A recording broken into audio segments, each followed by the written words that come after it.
ဒီလို comment မျိုးတွေအရင်များတယ်ဗျာဒါလေးကကျွန်တော်ရှေ့ဗီဒီယိုမှာတရုတ်ပြည် website ကနေပြီးတော့ပစ္စည်းကိုယ်တိုင်ဝယ်ယူလို့ရတဲ့ဗီဒီယိုလေးတပုတ်ရဲ့အောက်က comment တွေပဲဖြစ်ပါတယ် comment တွေကတော့အမျိုးမျိုးပါပဲဒါတန်စာခကပစ္စည်းထက်3လေးစပိုပေးနေရတာတို့မြန်မာပြည်ကလက်ကားတိုင်းနေဝယ်အောင်စေးတက်တာလေးတွေတို့အဲ website တွေကနေဝယ်မယ်ဆိုလို့ရင်စိတ်ညစ်ရတာပဲဖတ်တင်တယ်ပေါ့နော် comment တွေကတော့အမျိုးမျိုးပါပဲသူတို့ပြောတဲ့ဒီပြဿနာလေးတွေကအစိုးရရဲ့ policy ကြောင့်ဒီပြဿနာလေးတွေကတော့ရှိတယ်အဲတုတ်ပေမဲ့လည်းကျွန်တော် follow ထားတဲ့လူတွေကတော်တော်များများကလုပ်ငန်းရှင်တဲ့ဆိုင်သမားတွေရှိတယ် follower ထဲမှာအဲ့တော့ကျွန်တော်ပြောချင်တာဒီများတွေမလုပ်နိုင်တဲ့အချိန်မှာကျွန်တော်တို့လုပ်နိုင်တယ်ဆိုမှဒါအခွင့်အရေးလို့ခေါ်တယ်ဒီစကားတော့ဒါလုပ်ငန်းလုပ်နေတဲ့လူတွေနားလည်နိုင်နေမယ်လို့ကျွန်တော်ထင်တယ်ဒုတိယတစ်ချက်ကအခုလောလောဆယ်ဝယ်လို့မရသေးဘူးဆိုတော့မှကျွန်တော်တို့ဆိုင်မှာရောင်းနေတဲ့ပစ္စည်းနဲ့အဲ website တွေကပစ္စည်းကိုကျွန်တော်တို့ဒါဈေးနှုန်းတွေ compare လုပ်ကြည့်လို့ရတယ်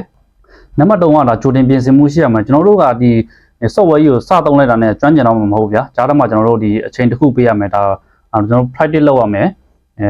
နောက်ကျရင်ခေတ်ကာလအခြေအနေကောင်းလာတဲ့ချိန်လို့ရှိရင်ကျွန်တော်တို့လည်းဒီ software တွေကိုသုံးတာကျွမ်းကျင်နေပြီဆိုတော့ကျွန်တော်တို့တခါတည်းတန်းပြီးဝယ်လို့ရပါတယ်အဲ့တော့ကျွန်တော်ရဲ့ဒီ channel မှာတော့ဒီ application တွေကိုဘယ်လို download ဆွဲရမှာလဲ account ဘယ်လိုဖောက်ရမှာလဲပြောရရင် address လိပ်စာတွေဘယ်လိုဖြည့်ရမှာလဲဒီ cargo ဘယ်လိုအပ်ရမှာလဲ